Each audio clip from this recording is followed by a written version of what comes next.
하나님 말씀은 사무엘상 18장 22절에서 30절까지입니다. 우리 같이 읽겠습니다. 사울이 그의 신하들에게 명령하되 너희는 다윗에게 비밀히 말하여 이르기를 보라, 왕이 너를 기뻐하시고 모든 신하도 너를 사랑하나니 그런즉 네가 왕의 사위가 되는 것이 가하니라 하라. 사울의 신하들이 이 말을 다윗의 귀에 전하매 다윗이 이르되 왕이 사위 되는 것을 너희는 작은 일로 보느냐? 나는 가난하고 천한 사람이라 한지라. 사울의 신하들이 사울에게 말하여 이르되 다윗이 이러이러하게 말하더이다 하니 사울이 이르되 너희는 다윗에게 이같이 말하기를 왕이 아무것도 원하지 아니하고 다만 왕의 원수의 보복으로 블레셋 사람의 포피 100개를 원하신다라 하였으니 이는 사울의 생각에 다윗을 블레셋 사람들의 손에 죽게 하리라 함이라. 사울의 신하들이 이 말을 다윗에게 아뢰매 다윗이 왕의 사위 되는 것을 좋게 여기므로 결혼할 날이 차기 전에 다윗이 일어나서 그의 부하들과 함께 가서 블레셋 사람 200명을 죽이고 그들의 포피를 가져다가 수대로 왕께 드려 왕의 사위가 되고자 하니 사울이 그의 딸 미갈을 다윗에게 아내로 주었더라.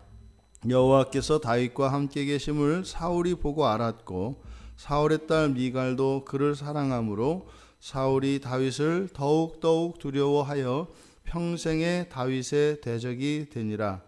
블레셋 사람들이 방백들이 싸우러 나오면 그들이 나올 때마다 다윗이 사울의 모든 신하보다 더 지혜롭게 행하매 이에 그의 이름이 심히 귀하게 되니라. 아멘. 이 사울이 다윗을 제거하려고 하는 이 악을 버리지 않고 있습니다. 우리가 앞에서 살펴보았던 것처럼 자신의 딸 미갈이 다윗을 사랑하는 것을 알고 또 그 사랑을 이용해서 다시 다윗을 함정에 빠뜨려 죽이려고 계략을 꾸밉니다. 이번에는 이제 신하들을 사주해서 이제 다윗을 설득해서 이제 왕의 사위가 되도록 이제 신하들을 보내서 사주를 합니다. 그런데 다윗의 이야기를 보면 신하들이 다윗에게 왕의 사위가 될 것을 권했을 때 다윗이 자신의 처지에 대해서 이야기하는데 나는 가난하고 천한 사람이라. 그러니까 다분히 다윗이 바로 이 지창금 문제에 대해서 거론하고 있는 것임을 우리가 알 수 있습니다. 그래서 사울이 바로 그 지창금 문제에 대해서 조건을 제시하죠. 그래서 이렇게 돈 대신에 다른 것을 지창금으로 이렇게 채울 수가 있습니다. 그것은 신부 측에서 요구하는 대로 그것을 채워주면 되는 거죠. 그때 이제 사울이 다윗에게 요구한 것은 블레셋 사람의 포피 100개를 요구했습니다. 그러니까 다윗도 바로 왕의 사위가 되는 것을 좋게 여김으로 26절에 보면 다윗이 그러니까 미갈에 대해서는 다윗이 마음이 있었던 것 같아요. 그래서 왕의 사위가 되고 싶은 마음이 있었던 거죠. 그러니까 다시 말해서 미갈을 아내로 받아들이고 싶은 마음이 있었던 겁니다. 그래서 이제 다윗이 그 포피를 구하는데 100개를 가져오면 된다고 그랬는데 200명을 죽입니다. 그래서 사울이 요구한 것의 2배죠. 근데 원래 이 과정이 사울이 다윗에게 이렇게 요구한 이 예물은, 이 패백 예물은 실제로 그것을 가져올 것이라고 가정한 것이 아니라 단지 그것을 이용해서 그 과정에 다윗이 죽기를 바랐던 거죠. 그러니까 100명을 죽이려면 그게 이제 그때의 정황으로 봐서는 쉽지 않은 거였죠. 그런데 100명이 아니라 200명을 죽이고 돌아왔습니다. 그리고 그것을 사울에게 가져다 주고 이제는 뭐 미갈과 결혼을 시키지 않을 수 없는 그런 상황이죠. 왜요? 딸 미갈도 사랑하기 때문이죠. 그러니까 사울이 다윗을 죽이려고 계략을 짜서 그 함정에 밀어넣으면 옳거니 되었다 싶은데 거기서 기사회생할 뿐만 아니라 오히려 100명이 아니라 200명을 죽여서 다윗의 명성이 더 높아져만 가고 백성들의 다윗에 대한 신임이 더 두터워지기만 합니다.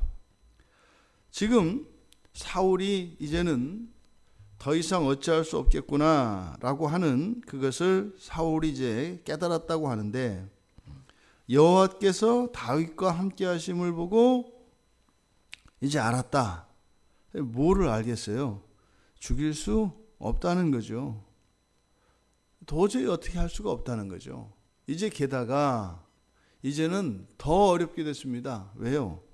자기 딸 미갈도 그를 사랑하였다라고 합니다. 그러니까 여호와께서 여전히 함께 계신, 이제는 좀 떠날 법하건만 떠나지 않으시고 계속 함께 하고 계시다는 것을 이 사건을 통해서 또한 보고 알게 되었고, 거기다 자기 딸 미갈까지도 다윗을 사랑하는 이러한 상황 속에서 사울은 포기하지 않습니다. 그러니까 그의 마음 속에는 무엇이 생겨요? 더욱 큰 두려움이 생깁니다. 이상하죠. 그냥 여기서 그냥 하나님의 뜻을 받아들이게 되면은요, 지금 여기서 해피엔딩으로 끝나게 됩니다. 이제는 그런 사위를 얻었으니 얼마나 좋아요. 그 사위 자랑하면서 그렇게 살면 되지 않겠습니까? 그런데 그게 안 되는 거예요. 지금 보십시오. 이렇게 객관적으로 보면 지금 모두가 지금 점점 다윗을 사랑해요. 이것은 개인적인 일이 아니죠. 하나님께서 다윗을 왕으로 세우려 하는 것이기 때문에 하나님께서 그를 높이고 계신 것입니다. 근데 지금 이 사울만 끝까지 저항하고 있는 거죠. 그러다가 이 다윗이 딸 미갈이 정말 사랑하는 다윗과 함께 결혼을 했으니, 생각을 해보십시오. 그 이후로 어떤 일이 일어나겠어요? 미갈이 가만히 있겠어요? 자기 남편을 자기 아버지가 죽이려고 하는데 사사건건 방해하고 회방할 거 아닙니까? 그러니까 어떻게 해요? 더 죽일 수가 없는 거예요. 결혼을 시키는데 이거는 뭐 지금까지도 그 완벽한 계략을 짜도 안 됐는데 이제 저놈 딸까지 이제 넘어갔으니 이제 더 죽일 수 없을 것 같은 거예요. 근데 여기서 두려움이 더 커진 이유가 뭐라고요? 그래도 죽여야 되겠으니까요. 이 두려움이라고 하는 것은 무엇이겠습니까? 다윗을 죽일 수 없다는 거죠. 다윗을 죽일 수 없는 그것이 사울에게는 더 큰 두려움이 됩니다. 이때 이제 블레셋 사람들이 이스라엘을 침략을 하면, 예전 같으면 그것 때문에 이스라엘 백성들이 도탄에 빠지고 고통을 당하고 그랬는데, 그때마다 다윗이 나가서 다 물리쳤다는 겁니다. 그래서 보세요. 다른 모든 신하보다 더 지혜롭게 행했을 때 블레셋 사람들에게 두려움이 되어야 되지 않습니까? 그런데 두려움을 넘어서 뭐라 그래요? 심히 귀하게 되니라. 그러니까 이제는 블레셋 영역까지 다윗을 높여요. 그러니까 지금 사무엘이 하고 싶은 말이 그거예요. 그냥 이거 결과는 뻔한 거고, 상황이 그냥 이거는 그냥 하나님이 하신다는 것을 다 알겠는데, 심지어는 뭐예요? 사울도 알고 있으면서, 여호와가 함께하고 계시다는 것을 알고 있으면서 끝까지 그것을 버리지 않더라. 그래서 어떻더라? 그냥 생고생하더라. 왜 하나님께서는 악을 허용하시는 걸까요?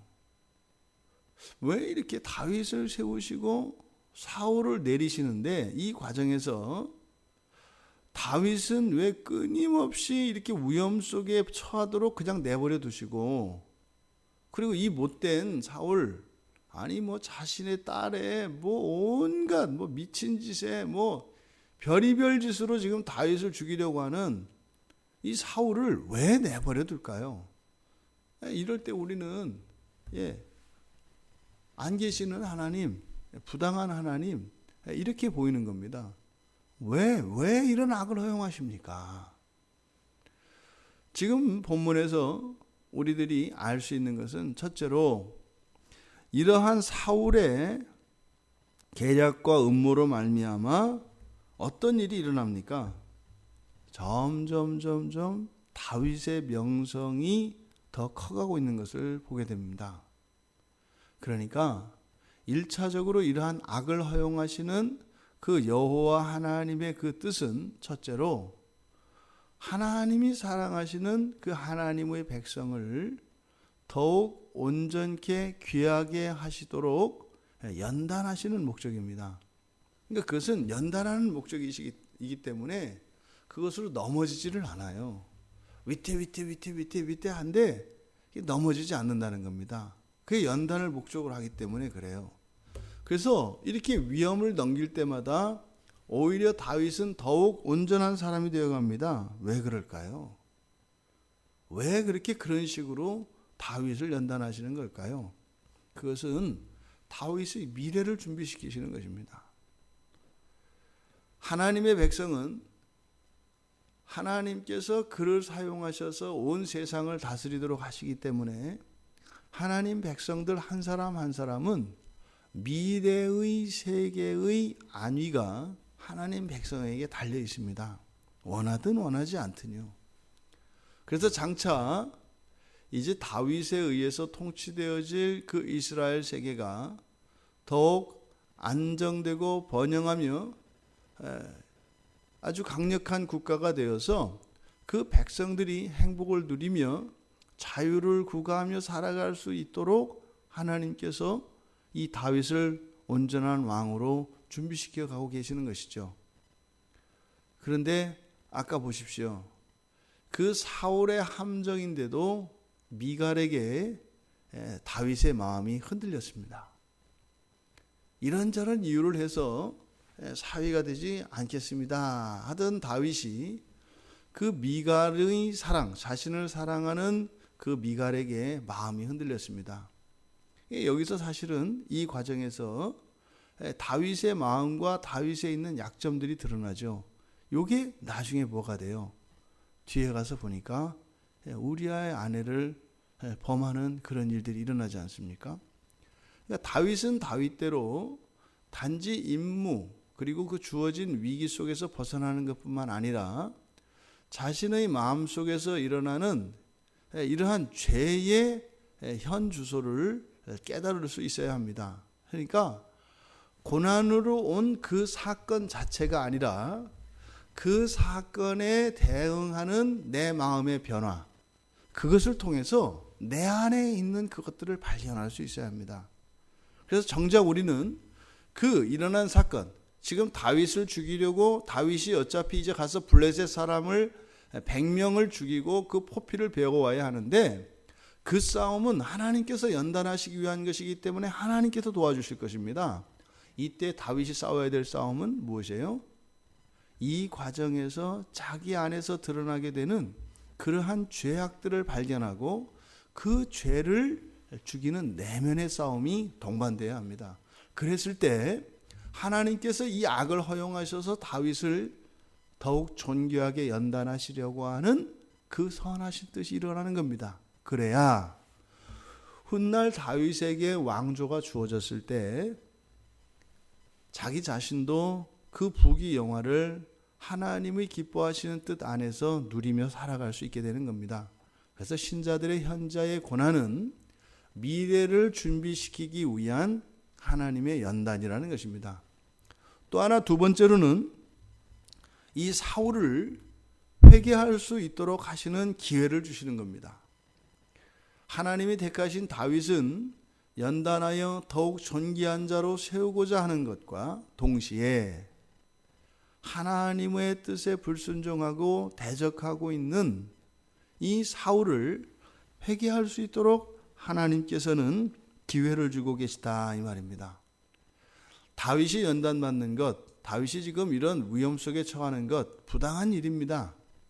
그런데 그 다윗이 그런 위험에 처하되 그때 하나님의 보호가 있기 때문에 오히려 그것을 통하여 연단되어 더 귀하게 될 것이기 때문에 사실은 오히려 다윗이 그것을 자초하여 스스로 들어갈 만한 것이죠.